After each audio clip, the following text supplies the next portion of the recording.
Bismillahirrahmanirrahim. Assalamualaikum warahmatullahi wabarakatuh. Alhamdulillahi rabbil alamin.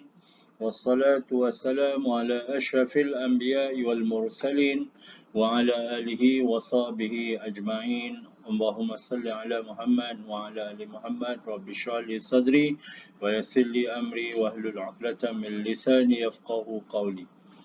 Yang berbahagia Tuan Pengetua, Tuan Haji Hassan Yahya, guru penolong kanan, seluruh guru penolong kanan, guru-guru kanan mata pelajaran, guru-guru cemerlang, pelajar-pelajar yang saya kasihi dan sekalian, warga Dang Anum, moga-moga Allah SWT memberikan kesihatan yang baik pada diri kita. Moga-moga Allah SWT menjauhkan kita daripada bala dan juga wabak, khususnya COVID-19. Moga-moga Allah SWT mengangkat wabak ini daripada muka bumi Allah SWT ini, insya-Allah. Jadi hadirin hadirat sidang pendengar yang saya kasihi sekalian, insya-Allah pada hari ini saya akan menyampaikan sedikit tazkirah tentang tahun baru Hijrah ataupun awal Muharram. Jadi saya mulakan dengan tahun Hijrah, berkenaan dengan tahun Hijrah. Jadi hadirin hadirat yang dirahmati Allah, seperti mana kita tahu bahawa Rasulullah SAW berhijrah pada 27 Safar dan sampai di Madinah pada 12 Rabiul Awal. Jadi apa kaitan dengan Muharram? Apa kaitan Muharram? Padahal Rasulullah SAW berhijrah pada 27 Safar dan sampai ke Madinah pada 12 Rabiul Awal. Jadi Sayyidina Umar Al-Khattab yang mengasaskan kalender dan menjadikan bulan Muharram. Dia menjadikan bulan Muharram, dia ambil bulan Muharram itu sebagai bulan pertama dalam kalender Islam. Jadi bulan-bulan yang sebenarnya bulan-bulan dalam Islam ini telah pun ada semasa zaman Rasulullah SAW. Bulan Safar, bulan Rabiul Awal, termasuk juga bulan Muharram. Jadi Muharram itu, jadi Sayyidina Umar mengambil Muharram, bulan Muharram sebagai bulan yang pertama di dalam kalender Islam. Tahun pertama Hijrah. Jadi Nabi SAW tahun itu, tahun penghijrahan Nabi SAW ke Madinah itu, dia ambil sebagai tahun yang pertama. Kemudian dia ambilkan Muharram sebagai bulan yang pertama. Itulah sedikit sejarah tentang tahun Hijrah, tahun Hijrah dan juga awal Muharram. Padahal kita tengok Rasulullah SAW berhijrah pada 27 Safar dan sampai Madinah pada 12 Rabiul Awal. Tetapi ketetapan yang dibuat oleh Sayyidina Umar, iaitu dia ambil Muharram sebagai bulan yang pertama di dalam kalender Islam. Jadi hadirin hadirat yang dirahmati Allah, kita sentiasa berhijrah. Kita sentiasa berhijrah. Dan ada dalil penghijrahan yang Allah SWT menggalakkan kita berhijrah. Kita tengok dalam surah An-Nisa ayat yang ke-100, barang sesiapa yang berhijrah di jalan Allah, nescaya mereka akan mendapatkan di bumi ini tempat hijrah yang luas dan rezeki yang banyak. Barang siapa yang keluar dari rumahnya dengan maksud berhijrah kepada Allah dan Rasulnya, kemudian kematian menimpanya sebelum sampai ke tempat dituju, maka sesungguhnya pahalanya telah ditetapkan di sisi Allah, dan Allah Maha Pengampun lagi Maha Penyayang. Ini adalah dalil untuk kita berhijrah. Kita boleh berhijrah di mana-mana sahaja. Macam rakan-rakan kita yang berhijrah sekarang daripada Kelantan datang ke Melaka, di situ juga banyak sumber rezeki, di situ juga tempat yang luas untuk bercucuk tanam, macam Cikgu Azmi kita, banyak cucuk tanam. Kemudian di sini juga dia mencari rezeki di atas penghijrahan dia. Tapi hijrah itu mestilah berhijrah kerana Allah SWT dan Rasulnya. InsyaAllah dapat pahala. Jadi ada dalil yang boleh kita berhijrah dari satu tempat ke satu tempat. Baik, kita tengok kerasulan Nabi SAW dan juga hijrah. Ibnu Abbas radhiyallahu anhu meriwayatkan satu hadis Nabi SAW yang bermaksud Nabi SAW dilantik menjadi Rasul usia 40 tahun. ketika Nabi SAW berusia 40 tahun dan baginda tinggal di Mekah selama baginda Rasulullah SAW dilantik menjadi seorang rasul ketika umur 40 tahun. Dan baginda tinggal di Mekah selama 13 tahun. Selepas dilantik kerasulan, memanglah Nabi SAW itu dilahirkan di Mekah. Kemudian sehinggalah 40 tahun, beliau dilantik menjadi Nabi dan Rasul. Kemudian beliau berdakwah, menyampaikan dakwah dia di Mekah itu selama 13 tahun. Kemudian Nabi SAW berhijrah. Nabi SAW berhijrah di atas perintah Allah Subhanahu Wa Taala. Di atas perintah Allah. Kemudian bila berhijrah ke Madinah, Rasulullah SAW menyambung dakwah dia selama 10 tahun. 40 tahun tambah 13, 53, tambah 10 lagi, 63. Dan Rasulullah SAW wafat di Madinah ketika beliau berumur 63 tahun. Hadis ini diriwayatkan oleh Imam Al-Bukhari. Jadi kita memperingati Rasulullah SAW, orang yang banyak berjasa kepada kita, yang menyampaikan Islam kepada kita, yang memberikan syafaat di hari akhirat dan syafaat di dunia juga. Jadi kita memperbanyakkanlah selawat ke atas junjungan besar Nabi Muhammad sallallahu alaihi wasallam. Banyak hadis yang berceritakan tentang selawat. Orang yang berselawat kepada Nabi sallallahu alaihi wasallam 10 kali dia akan mendapat syafaat Nabi sallallahu alaihi wasallam. Orang yang berselawat ke atas Nabi sallallahu alaihi wasallam 10 kali, Allah Taala akan berselawat kepadanya 10 kali. Selawat ni adalah rahmat. Selawat ni adalah rahmat. Jadi insya-Allah tersambung lagi hadirin hadirat yang dirahmati Allah. Kita tengok sedikit tentang hijrah Nabi sallallahu alaihi wasallam. Jadi bila Nabi sallallahu alaihi wasallam ditekan oleh puak musyrikin Mekah dan juga melemahkan dakwah Rasulullah sallallahu alaihi wasallam, maka Rasulullah sallallahu alaihi wasallam menyuruh para sahabat pergi berhijrah ke Madinah. Seperti mana kalau kita tengok dalam kitab-kitab sirah, Nabi SAW diperlihatkan tempat dia hijrah. Dan masa dia pergi ke Isra' Mi'raj pun, Nabi SAW berhenti di Madinah dan melihat. Jibril menunjukkan inilah tempat kamu akan berhijrah. Dan Nabi SAW pun ada bermimpi tentang Yasrib, asal nama Madinah. Maka Nabi SAW arahkan para sahabat supaya berhijrah. Kemudian sebelum itu pun orang-orang Madinah pun dah ada buat perjanjian dengan Nabi SAW, taat setia akan membantu dakwah Nabi.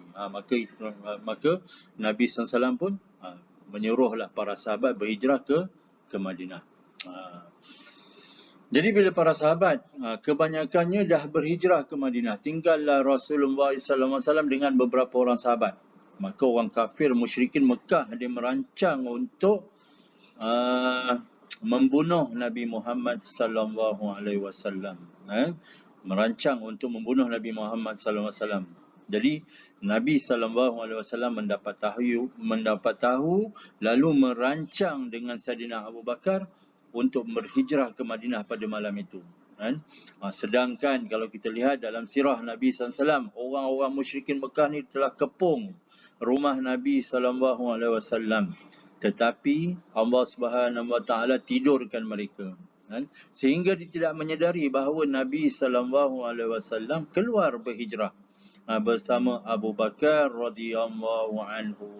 Sehingga kan Sayyidina Ali karramallahu wajhah dia tidur tempat Nabi Muhammad sallallahu alaihi wasallam tidur. Kemudian dalam perjalanan Nabi SAW berhijrah itu, Nabi SAW dia naik ke Gua Sur. Ada sebab. Dia naik ke Gua Sur. Kemudian di dalam Gua Sur berlakulah beberapa perkara. Abu Bakar radhiyallahu anhu dipatuk ular. Sehingga menitis air mata dia terkena pada Rasulullah, menyebabkan Rasulullah yang sedang keadaan tidur di riba Saidina Abu Bakar. Kemudian terjaga dengan titisan air mata Saidina Abu Bakar. Maka Rasulullah tanya Abu Bakar, kenapa? Kan? Abu Bakar mengatakan bahawa tangan dia telah dipatuk ular. Kan? Kemudian Nabi SAW meludahkan tempat patukan ular itu, maka hilang. Itulah kemukjizatan Nabi SAW. Kemudian berlaku juga laba-laba. Bila Nabi SAW masuk ke dalam gua, kan? Cerita ni selalu kita dengar kan. Bila Nabi SAW masuk ke dalam gua, kemudian ada laba-laba yang membuat sarang yang menutupi pintu gua. Maka musyrikin Mekah yang datang mengejar Nabi Muhammad SAW, bila dia tengok ada sarang laba-laba itu, dia kata tidak mungkin Nabi Muhammad SAW ada di dalam itu. Kemudian ada juga riwayat mengatakan bahawa ada burung merpati yang bersarang di pintu gua tu. Itu menguatkan lagi. Menguatkan lagi. Dia kata kalaulah Nabi Muhammad SAW masuk, dah tentu burung merpati itu akan berterbangan. Cuma cerita kisah burung merpati ini ada banyak juga yang meriwayatkan yang mengatakan bahawa hadis dia adalah hadis yang lemah. Kemudian Nabi SAW juga menyebut, memberitahu, mengkhabarkan kepada Saidina Abu Bakar yang dalam ketakutan bila musyrikin Mekah berada di dalam di luar pintu gua, di kawasan Gua Sur itu. Maka Rasulullah SAW menjinakkan hati Saidina Abu Bakar, melembutkan untuk menghilangkan ketakutan Saidina Abu Bakar. Rasulullah SAW mengatakan bahawa malaikat telah datang menutup dengan sayapnya pintu gua itu, sehingga orang musyrikin Mekah tidak mampu melihat Abu Bakar dan juga Rasulullah SAW yang ada di dalam gua itu. Allah SWT menyelamatkan. Kemudian ada satu kisah juga tentang penghijrahan Nabi SAW, tentang Suraqah bin Malik, yang kuda dia tenggelam seketika mengejar Nabi Muhammad SAW. Kemudian dia bersusah payah mengeluarkan kaki kuda tu, sehinggalah kaki kuda itu dapat keluar, daripada terbenam kaki dia tu. Tetapi bila dia nak kejar Rasulullah SAW dan Saidina Abu Bakar, kemudian Allah SWT datangkan asap, sehingga kan Suraqah ni tak nampak dah Rasulullah SAW dengan Saidina Abu Bakar. Jadi inilah nusrah Allah, pertolongan Allah Subhanahu Wa Taala kepada Nabi Muhammad SAW terhadap daripada kepungan kafir musyrikin Mekah. Jadi hadirin hadirat yang dirahmati Allah, kalaulah kita buat kerja untuk agama Allah Subhanahu Wa Taala, insya-Allah Allah Subhanahu Wa Taala akan memberikan bantuan. In tansurullaha yansurkum. Jika kita membantu Allah, Allah akan membantu kamu. Jadi kita bantulah agama Allah Subhanahu Wa Taala, insya-Allah. Hadirin hadirat yang dirahmati Allah, sedikit gambar tentang Gua Sur, Jabal Sur. Ini ada sarang laba-laba dan juga burung merpati yang menutup pintu gua di mana Nabi SAW masuk. Kita jangan tersilap Gua Sur ni. Gua Sur, Jabal Sur dengan Jabal Nur, ada dua. Jabal Nur tu ialah di mana Nabi SAW mendapat wahyu yang pertama. Kalau kita pergi Mekah, ada kekuatan, pergilah naik ke atas kedua-dua bukit ini. Saya Alhamdulillah dapat dah naik ke atas kedua-dua bukit ini. Kemudian pembinaan Madinah yang bercahaya, Al-Munawwarah. Madinah Al-Munawwarah. Munawwarah itu maksud dia bercahaya-cahaya. Munawwir. Nawwara yunawwiru munawwir. Masjid Nabawi. Kemudian dalam pembinaan Madinah Al-Munawwarah ni, kalau kita baca dalam kitab Fiqhus Sirah, Ramadan Al-Buti banyak menceritakan tentang apakah kepentingan pengajaran dalam sirah Nabi SAW. Masjid Nabawi, Nabi SAW membina Masjid Nabawi, tempat solat, bermusyawarah, penyampaian ilmu, segala aktiviti kebanyakan aktiviti kemasyarakatan banyak berlaku di masjid, kan? Kita buatlah masjid tu sebenarnya boleh kita buat mesyuarah apa pun, mesyuarah JKK ke, mesyuarah apa ke, yang penting orang terpaut dengan masjid. Kan? Bila dia kerap ke masjid, berseronok ke masjid, insya-Allah dia akan datang ke masjid. Kan? Tapi oleh kerana terhadnya masjid, kadang-kadang orang nak datang pun segan. Tapi kalau kita memasyarakatkan masjid, insya-Allah masjid akan ramai. Kan? Macam anak-anak kita kena bawa walaupun bising, kan? Walaupun dia bising, kan? Di belakang sana itu tak apa, kan? Tapi biar hati dia terpaut dengan masjid, kan? Kita jangan marah budak-budak anak-anak kita yang bising di masjid, kita jangan marah, kan? Cuma kita cakap elok-elok, kan? InsyaAllah. Persaudaraan kaum Ansar bersatu. Kaum Ansar bersatu dengan kaum Ansar ni bersatu ni maksud dia kan, orang-orang Madinah lah yang sebelum ini sikap mereka selalu bergaduh, kan. Kadang perkara yang kecil pun mereka bergaduh. Tetapi datangnya Islam, Rasulullah SAW menyatukan mereka, kan. Maka orang-orang Ansar ni bersatu. Kemudian membantu orang Muhajirin. Orang Ansar ni membantu pula orang Muhajirin, berkongsi harta dan perniagaan.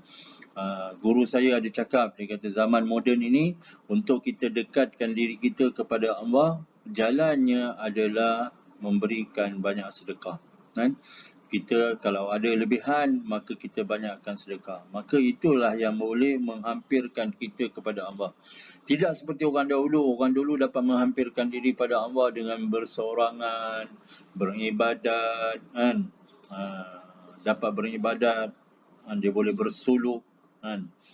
Tapi zaman sekarang ni, kan? Kita ni pun dah tak ada dah nak cerita orang bersuluk ke, beribadah secara infirad, bersendirian, kan.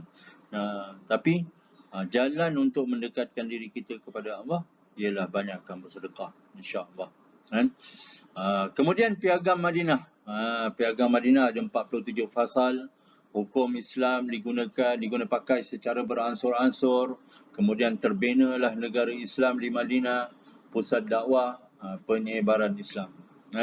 Itulah natijah kelebihan berhijrah Nabi SAW ke Madinah, yang dapat manfaat, dapat mengembangkan Islam, sehinggalah satu dunia, sehinggalah kita di Malaysia ni dapat Islam, atas asbab penghijrahan Nabi SAW. Asbab penghijrahan. Kalaulah Nabi SAW di Madinah, di Mekah, dikongkong, ditawan, dipukul oleh orang musyrikin Mekah, dakwah Nabi SAW juga terjejas, tak dapat disampaikan. Maka bila Nabi SAW berhijrah, maka hijrah itulah yang mendatangkan manfaat, yang mendatangkan banyak faedah, yang mendatangkan kebaikan Islam untuk disebarkan kepada seluruh alam ini. Jadi kita pun adalah petua-petua orang tua-tua kita kata, kalaulah kita tak dapat hidup satu tempat, itu rezeki kita sempit, kehidupan kita tidak berapa tenteram, maka kita boleh buat penghijrahan. Dengan penghijrahan itu Allah SWT akan mengubah. Jadi itulah dia, penghijrahan Nabi SAW. Hadirin hadirat yang dirahmati Allah, sedikit lagi tentang gambaran yang dibuat oleh kerajaan Saudi tentang rumah Rasulullah SAW.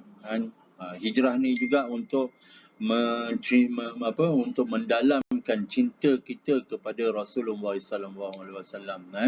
Ini hijrah gambaran sebelum Nabi SAW wafat.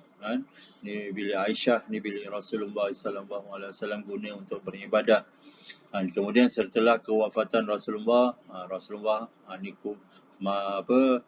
makamnya Rasulullah, ni Abu Bakar dan ni Umar. Dan ni adalah bilik Aisyah. Bilik Aisyah. Ini gambaran yang dibuat oleh kerajaan Saudi Arabia. Baik, kita cerita pula tentang 10 Muharram. 10 Muharram, puasa, iaitu berpuasa. Berpuasa pada 10 Muharram. Dari Abu Qatadah Al-Ansari radhiyallahu anhu, Rasulullah SAW ditanya tentang puasa Ashura. Maka beliau bersabda, ia dapat menghapuskan dosa-dosa kecil setahun yang lalu. Hadis riwayat Muslim, hadis sahih. Jadi kita berpuasalah 10 Muharram. Ada beberapa slide yang saya tunjukkan. Muharram, dari Abu Hurairah radhiyallahu anhu, Rasulullah SAW bersabda, puasa yang paling utama setelah Ramadan adalah puasa di bulan Allah, iaitu bulan Muharram. Sedangkan salat yang paling utama setelah salat fardu ialah salat malam, bertahajud. Hadis riwayat Muslim. Jadi betapa besarnya kelebihan Muharram. Kemudian ada kejadian tanggal 10 Muharram berdasarkan hadis Nabi SAW, riwayat Muslim. Ketika Nabi SAW tiba di Madinah, Rasulullah SAW melihat orang-orang Yahudi berpuasa Ashura. Kemudian Rasulullah bertanya, hari apakah kalian berpuasa ini? Orang-orang Yahudi menjawab, ini adalah hari yang sangat mulia. Ini hari yang Allah SWT menyelamatkan Musa dan kaumnya daripada Fir'aun yang ditenggelamkan. Musa berpuasa pada hari itu kerana bersyukur. Maka kami pun mengikuti beliau berpuasa pada hari ini. Maka orang-orang Yahudi pun ikut sama berpuasa mengingati 10 Muharram tu. Maka Rasulullah SAW berkata, kita seharusnya lebih berhak dan lebih utama mengikuti Musa daripada kalian. Lalu Rasulullah SAW menyuruh para sahabat berpuasa pada hari Ashura. Jadi dalam perbahasan hadis ini panjang juga, sebab ada sebahagian ulama yang mengeluarkan bahawa hadis ni berlaku sebelum puasa Ramadan. Tetapi bila datangnya puasa Ramadan, maka Nabi SAW berpuasa Ramadan. Dan ada sebahagian ulama mengatakan Nabi meninggalkan puasa Ashura. Walau bagaimanapun, pandangan ulama tetap puasa 10 Muharram adalah sunnah. Adalah sunnah. Sebab Nabi SAW pernah melakukan dan mendapat kelebihan-kelebihan yang telah disebutkan. Inilah sedikit tentang 10 Muharram. Sibuk puasa, sibuk juga nak makan bubur Ashura, ya. Macam-macam bubur Ashura ni. Bubur Ashura ni Turki ada, ni Kelantan ada, ni bubur Ashura Melaka. Ni di Banjarmasin saya ambil. Ni orang Jawa, macam-macam jenis bubur Ashura. Ada belah utara, ni belah utara. Tak apalah, berbuka puasa dengan bubur Ashura. Tapi sebaiknya kita puasalah 10 Muharram. Mendapat fadilat-fadilat yang besar, insya-Allah. Akhir sekali, hadirin hadirat yang dirahmati Allah Subhanahu Wa Taala, kehidupan adalah penghijrahan. Dulu kita bayi, sekarang kita sudah besar, remaja, dewasa, kemudian kita dah tua. Kita sentiasa berhijrah. Hijrah mengikut situasi seorang, masyarakat dan juga negara. Seseorang itu dia perlu berhijrah, tengok keadaan dia macam mana. Masyarakat juga perlu berhijrah, negara juga perlu berhijrah. Kemudian hijrah juga adalah hijrah perkara yang buruk kepada perkara yang baik. Kemudian hijrah daripada perkara yang baik kepada perkara yang lebih baik. Berhijrah daripada dosa kepada pahala. Berhijrah daripada dunia kepada akhirat. Jadi kita ni memanglah sentiasa berhijrah. Sentiasa berhijrah dalam kita tidak sedar. Semalam kita berhijrah ke hari ini. Kita dah tak boleh patah balik untuk semalam. Tak boleh. Kita akan sentiasa berhijrah hari ke hari, tahun ke tahun, sehinggalah kita meninggalkan dunia, kembali kepada kampung kita, akhirat. Jadi insya-Allah hadirin hadirat yang dirahmati Allah, besok adalah 10 Muharram. Insya-Allah kita sama-sama berpuasa. Hari ini pun ada juga, boleh juga. Hari ini ada dipanggil Tasu'a kan. Hari Tasu'a ni adalah hari sebelum Muharram kan. Sebelum Muharram dipanggil Tasu'a kan. Jadi insya-Allah kan sama-samalah kita mempertingkatkan diri kita untuk mendekatkan diri kita kepada Allah Subhanahu Wa Taala insya-Allah.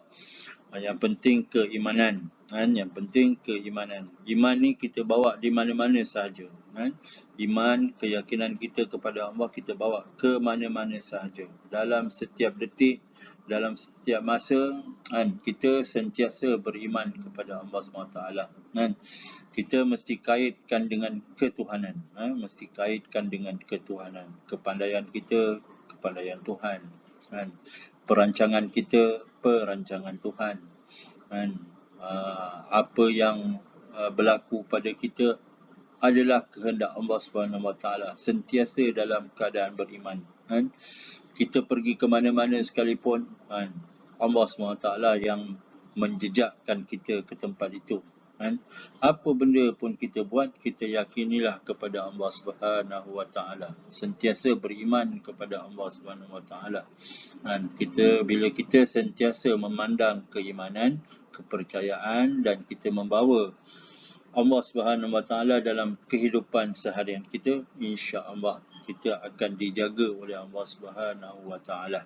Dan kalaulah kena apa-apa musibah pun, itu juga adalah kehendak Allah Subhanahu Wa Taala untuk memberikan amaran pada kita ataupun memberikan pengampunan dosa pada kita, kan? Ada perkara-perkara hikmah-hikmah yang Allah Subhanahu Wa Taala berikan pada kita. Tidak ada tempat yang kita bersandar melainkan kepada Allah Subhanahu Wa Taala.